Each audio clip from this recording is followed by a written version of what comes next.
Hi guys, this is your sign to stop overdoing your bridal makeup. In today's video, I'm creating this soft South Indian bridal look using techniques that focus on layering, blending, and keeping the skin looking real and not heavy. So let's get started with this tutorial. So I'm starting off with the brows, and for this look, I'm using a brow pomade. Now, pomades are quite pigmented, so you really want to go in with a very light hand. I'm creating soft hair-like strokes instead of filling the brows in harshly. Also, a small hygiene tip. I never dip directly into the product. I have taken a little bit of pomade onto the cap and I'm working from there.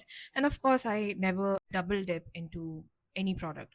It's just not hygienic, especially when you're working on different clients. Next, I'm taking some concealer onto my mixing palette and applying it all over her eyelids.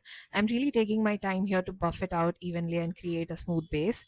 When it comes to eye prep, building in thin layers is key. If you go in with too much product at once, it can lead to creasing and disturb the entire eye look later. Once that's nicely blended, I'm setting it with the MAC Studio Fix Powder Plus foundation using a soft powder brush. This helps lock everything in place and gives me a clean base to work on. For the eyes, I'm starting with a deep brown shade from Miss Claire Cosmetics and I'm packing it onto the eyelid using a flat packing eyeshadow brush. I'm making sure to place this shade slightly above her natural crease so that when her eyes are open, you can still see the depth and definition.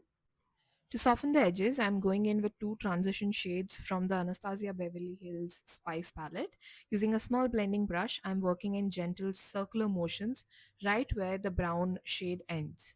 This helps diffuse the edges beautifully and gives that soft, seamless gradient. To further soften everything, I'm taking the shade from Forever 52 contour palette as a transition shade on a slightly larger blending brush and using gentle circular motions, I'm diffusing the edges even more. You can see how beautifully the shadows are starting to melt into each other, and that's exactly what we want. Now moving on to the lid, I'm using this beautiful cream eyeshadow from Charlotte Tilbury in the shade Champagne. I'm applying this using a flat brush that has a slight fluff to it, so it gives me more control but still blends the product softly onto the lid. I'm placing it all over the eyelid, stopping just before the outer corner. On the same brush, I'm picking up a deep bronze metallic shadow from the same palette used earlier, and I'm layering it right on top of that cream base. This helps the shimmer adhere better, look more intense, and gives that rich dimensional finish without any fallout. Now I'm moving on to the lashes. I'm first curling them, taking my time with this step because it really helps open up the eyes and make a big difference in how the lashes sit later. Then I'm going in with a waterproof mascara and I'm applying it using a disposable spoolie. I usually go through about 2 to 3 spoolies per client, especially since we also need to do the lower lashes. It's always better to maintain hygiene rather than using the same wand throughout. For lashes, I've used lashes from Wink Lashes. I'll mention the exact style in the description box below. Now, moving on to the skin prep, I have already cleaned her face off camera and I'm starting off with the toner from Laneige. She has combination skin, slightly oily in the T-zone, but overall quite balanced. So I'm using this toner to lightly hydrate and prep her skin. I'm gently massaging it in while also fanning it down so it absorbs well into the skin. For moisturizer, I'm using the Embryolisse moisturizer. This is something I use on almost all my clients, but I always adjust the quantity based on their skin type. For someone with dry skin, I would go in with multiple layers, allowing each layer to absorb properly. But since she has combination skin, I'm using a very small amount and really taking my time to spread it evenly. I'm just taking my time to fan this layer as well. I always make sure to fan in between skincare steps. It gives the product time to absorb properly and also allows me to move on without rushing the process. Skincare prep should never feel rushed, especially for bridal makeup. For her base, I'm starting with color correction using the Too Faced Born This Way concealer. I've mixed two shades, Chai, which is slightly deeper, and Cookie, which is closer to her skin tone.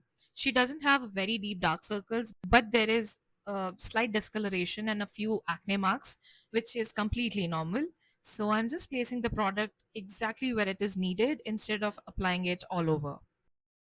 Once that's placed, I'm gently diffusing it using a beauty blender.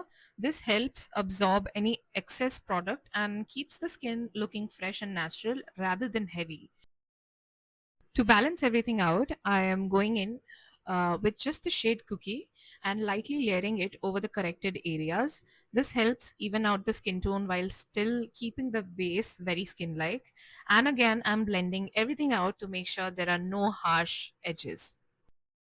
Now moving on to foundation, I'm custom mixing shades to match her perfectly. I'm using Anastasia Beverly Hills Luminous Foundation in the shade 310C and NARS in the shade Gobi. Since the tone sits somewhere in between, mixing helps me get that exact match. I always test the foundation on the neck to ensure it blends seamlessly with the chest as well. On camera, it might look slightly different, but in person, it matches her beautifully, and that's what truly matters, especially for bridal work. I'm first applying it evenly across her face using a brush from Pack Cosmetics. This brush works really well for both foundation and concealer application. Once the product is distributed evenly, I'm blending everything out using a beauty blender. This just helps melt the product into the skin and gives that seamless skin like finish. I follow the same process across the entire face, applying and then blending. And again, it all comes down to building in thin layers. You don't want to rush this step. Taking your time with each layer is really the key to achieving a flawless base. Before moving ahead, I'm lightly setting the mangtika area with powders since we are placing the jewelry there. This helps avoid any shifting later. Now for blush, I'm going in with cream formulas. I've used two shades here, one that's slightly peachy and another that leans more pink. Layering these tones together adds a natural warmth and dimension to the face rather than a flat color. And as always, I'm going back in with the blender to softly diffuse the edges.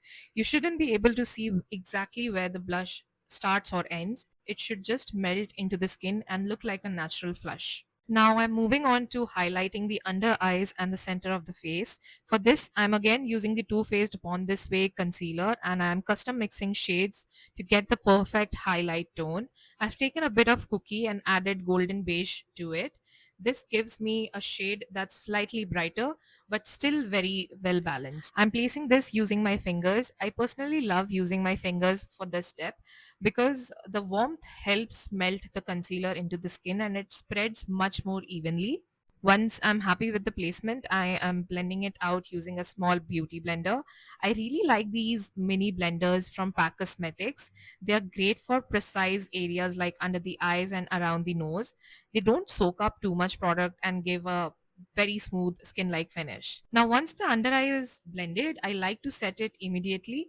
I work one eye at a time, blending first and then setting it right away. This helps prevent any creasing, especially for long bridal wear.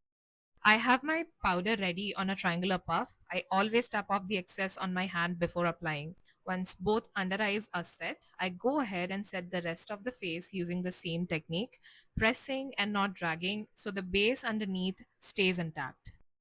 After everything is nicely set, I move on to powder products. For blush, I'm using the shade Popular from Pack Cosmetics. It's a soft pink tone that adds a fresh flush to the cheeks. On camera, it might look slightly peachy pink, but the actual pigmentation leans more towards a lighter pink shade. I'm keeping the application very soft and diffused, so it melts seamlessly into the skin rather than sitting on top. To bring back warmth and structure, I'm going in with the contour palette from Forever 52. I'm picking up two shades, tapping off the excess, and I'm placing the bronzer slightly below where the blush ends and blending it upwards. You never want to drag the product too low below the natural cheekbone. Keeping the placement lifted helps maintain a sculpted, fresh look. I'm also adding a bit of warmth around the Mangtika area and along the jawline, just following the natural shadows of her face. This ties the whole look together and adds a very soft definition without looking heavy. Once the blush and bronzer are placed, I like to go back in with a beauty blender and gently dab over the entire face. To complete the eye look, I'm going back into the Anastasia Beverly Hills Spice palette and picking up a deep brown shade on a very fine detailing brush. I'm softly running this along her lower lash line to add depth and balance to the eyes. Using the same brush and shade, I'm also tightlining very close to the upper lash line.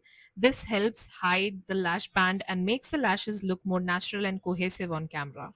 Since we used a pomade at the beginning, after all the blending, the brows can sometimes lose a bit of their sharpness. So I'm going back in with a powder brow palette and a deep brown shade to lightly redefine them. The small step instantly brings structure back to the face and sharpens the entire look. To set everything in place, I'm using a brow gel from Elf Cosmetics. I've taken a bit on the back of my hand and applying it through the brows. This helps hold the shape in place for long hours without making them look stiff. Okay, so for the final skin finish, I'm using the Charlotte Tilbury Airbrush Flawless Finish Powder.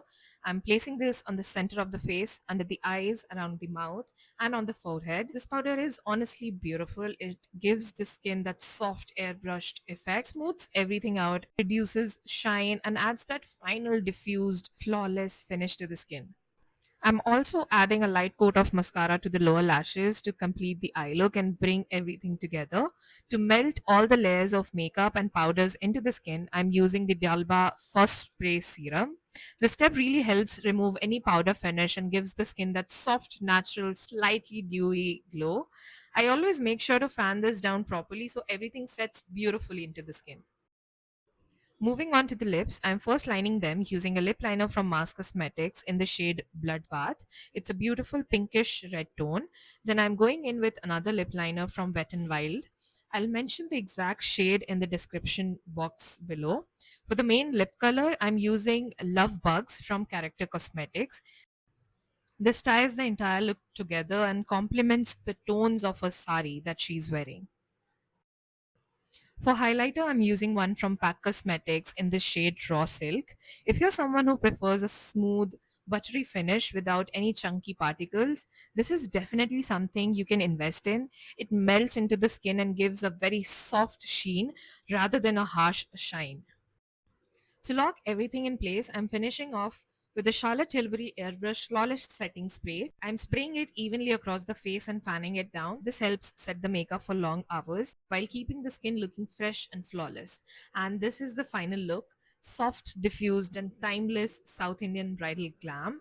I hope you found this tutorial helpful. Don't forget to check the description box for all the product details, and I'll see you in the next one. Take care. Bye.